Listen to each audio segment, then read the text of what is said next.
अपनी जिंदगी को और भी जिंदा बनाएंगे हम, अपनी जिंदगी को और भी जिंदा बनाएंगे हम, अपने खून से अपने गांव को नया गुलिस्तां बनाएंगे हम। आप एक बार साथ तो दीजिए, अपने ग्राम पंचायत खरसोता को आदर्श ग्राम पंचायत बनाएंगे हम, जहां ग्राम पंचायत खरसोता से बीडीसी पद हेतु जहां महिला उम्मीदवार योग्य, कर्मठ, शिक्षित, मेहनती, ईमानदार जी माया देवी, जिनका चुनाव निशान याद रखिए मित्रों साथियों, इनका चुनाव निशान है बैट छाप, जो क्रम संख्या 3 पर है। आइए इसी पर मोहर लगाएं और भारी से भारी मतों से मेरे मित्रों साथियों हम विजयी बनाएं आपके, हमारे, हम सब की चहेती माया देवी को। सुनी चाचा सुनिए चाची, कोरी लो ना सब बोटावा, बल्ला छापो मिलल निशानिया, दीही लो ना भोटावा। आचारा पासारी अइली माया देवी, मांगे खाती भोटावा, बल्ला छापो मिलल निशानिया, दीही लो ना भोटावा। कर जोरी अइले रघुवीर भैया, मांगे खाती भोटावा।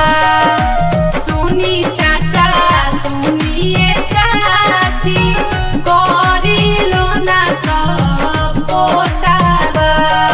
राह संघर्ष की जो चलता है वही संसार बदलता है, जिसने रातों से जंग जीती है सूर्य बनकर वही निकलता है। मेरे तमाम मित्रों साथियों आपको बता दूं कि माया देवी बहू है समाज सेवा के लिए जाने जाने वाले रघुवीर और पेकू साव की, जिन्होंने हमेशा जनता जनार्दन की सेवा की, जो हमेशा जनता जनार्दन के साथ रहे, बिना किसी भेदभाव के हर दीन दुखिया गरीब की सेवा करने को ही अपना पहला कर्तव्य समझा।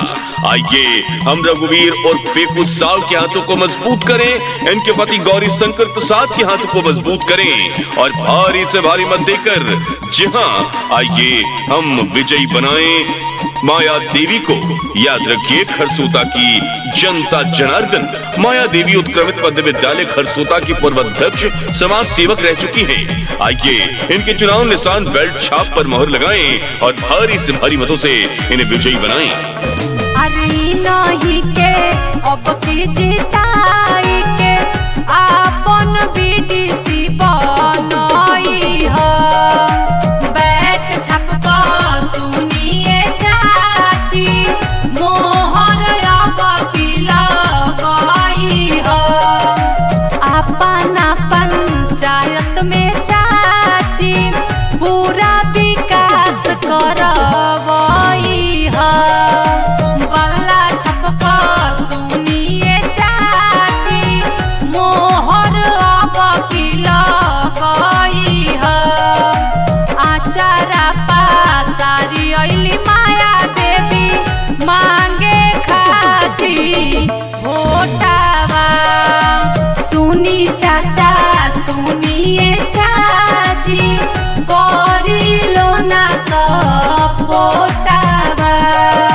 जनता जनार्दन आपसे कहना है कि मेरे तकदीर के कातिब मेरे तकदीर के पन्ने पर सेवा का काम लिख देना। मुझे गीता भी प्यारी है, मुझे कुरान भी प्यारा है, कहीं पे राम तो कहीं पे रहमान लिख देना। अपने ग्राम पंचायत खरसोता में विकास की गंगा बहाना है तो खरसोता में माया देवी को बीडीसी बनाना है। जनता जनार्दन इनकी पहली प्राथमिकता शिक्षा होगी, शिक्षा में सुधार लाना है और उत्क्रमित मध्य खरसोता को उच्च विद्यालय में तब्दील करना है, ताकि हमारे क्षेत्र के जो बच्चे हैं, जो विद्यार्थी हैं, वो बेहतर तरीके से आगे बढ़ सके, आगे पढ़ सके और जाकर अपना नाम दुनिया में रोशन कर सके। इसलिए मेरे मित्रों साथियों, आइए इस बार माया देवी को बीडीसी पद पर विजयी बनाए खरसोता से और चुनाव निशान बैट छाप जो क्रम संख्या 3 पर है, इसी पर मोहर लगाएं। नली नाला पास करवाई है, हर योजना के लाभ दिलवाई है, सारा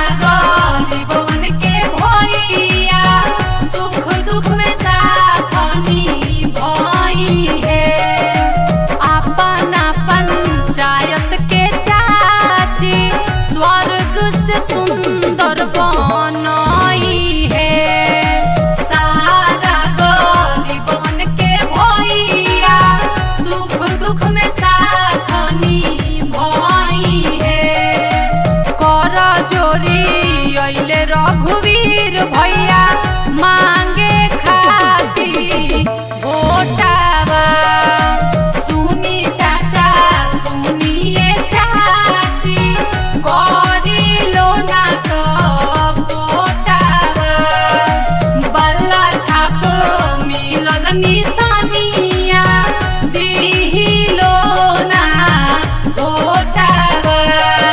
शंख बजा भाईचारे का, अमन की होगी एक नई आजान, काबा भी होगा काशी भी होगी, पर पहले होगा हमारा हिंदुस्तान। खरसोता के मतदाता मालिक को आपको बता दूं कि माया देवी, गौरी शंकर प्रसाद और रघुवीर और फेकू साव ने ये ठाना है कि हमारे पंचायत में जितने भी गली मोहल्ले के रास्ते हैं उनको मेन रोड से जोड़ने का काम कराना है, ताकि हमारे आवाजाही में कोई दिक्कत ना हो, ताकि कोई बीमार हो तो जल्दी से मेन सड़क पर पहुंच सके, ताकि किसी के घर शादी हो तो बारात आने में दिक्कत ना हो। मेरे मित्रों साथियों, खरसोता की जनता बीडीसी पद पर जिताइए माया देवी को, बैग छाप पर मोहर लगाइए जो क्रम संख्या 3 पर है।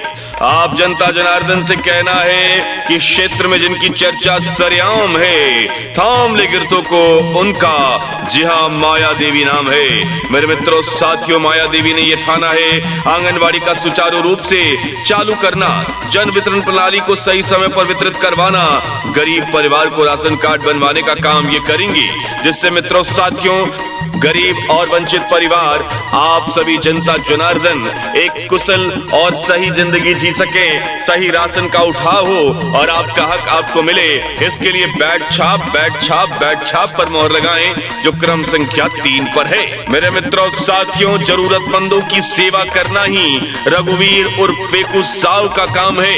जनता जनार्दन एक समाज सेवी के रूप में अपने ग्राम पंचायत खरसोता में कौन इन्हें नहीं जानता, किसके काम ये नहीं आए हैं। आप सभी जनता जनार्दन के दुख में खड़े रहने वाले हैं रघुवीर और फेकू साव। आइए इन्हीं की बधू जहां माया देवी को इस बार विजयी बनाएं। माया देवी का चुनाव निशान बैट छाप, याद रखें बैट छाप जो क्रम संख्या 3 पर है, इसी पर मोहर लगाना है। मेरे मित्रों साथियों, माया देवी ने यह ठाना है कि जरूरतमंद व्यक्तियों को विकलांग पेंशन, विधवा पेंशन दिया जाएगा, गरीब परिवारों को हर सरकारी लाभ दिलाने का काम किया जाएगा, पंचायत के सभी लोगों को प्रधानमंत्री आवास योजना दिलाने का काम किया जाएगा, पंचायत में अधूरे पड़े काम वो पूरा करेंगे, जैसे घर नल जल का व्यवस्था, घर घर में नाली का पानी का बहाव और जैसे कई कार्य। मित्रों साथियों, आप याद रखिए रघुवीर और फेकू साव आपके सच्चे अच्छे मित्र हैं, आपके सेवक हैं। आइए हम इनका साथ सहयोग समर्थन करें और भारी से भारी मतों से इस बार फेकू साव की बहू माया देवी को बीडीसी बनाएं। याद रखें बैट छाप पर मोहर लगाना है जो क्रम संख्या 3 पर है। जनता जनार्दन इस बार ना भुलावे में आना है, ना भटकावे में जाना है। आप जनता जनार्दन को एकजुट एक साथ होकर इस बार रघुवीर और फेकू साव के हाथों को मजबूत बनाना है। जी हाँ, याद रखिए चुनाव निशान बैट छाप जो क्रम संख्या 3 पर है बैलेट पेपर में, इसी पर मोहर लगाकर इनकी बधू माया देवी को विजयी बनाइए। जी हाँ, याद रखिए बैट छाप क्रम संख्या 3 पर है। आपका हमारा हम सब का चुनाव निशान है बैट छाप जो क्रम संख्या 3 पर है। मेरे मित्रों साथियों, बड़े बुजुर्गों, युवाओं, नौजवानों, माताओं, बहनों, ग्राम पंचायत खरसोता की जनता जनार्दन बैट छाप पर मोहर लगाइए भारी से भारी मतों से। जहां माया देवी को विजयी बनाकर रघुवीर और फेकू साव के हाथों को मजबूत कीजिए, खरसोता के भविष्य को उज्जवल कीजिए। बैट छाप पर मोहर लगाइए, माया देवी को बीडीसी बनाइए। याद रखिए बैट छाप। जहाँ जनता जनार्दन, याद रखिएगा कि सच्चे ईमानदार को चुन के ही विकास को चुना जा सकता है, विकास को पाया जा सकता है। इसलिए आप सभी जनता जनार्दन से एक बार फिर से अनुरोध पूर्वक कहना है कि आपको बैट छाप जो क्रम संख्या 3 पर है बैट पत्र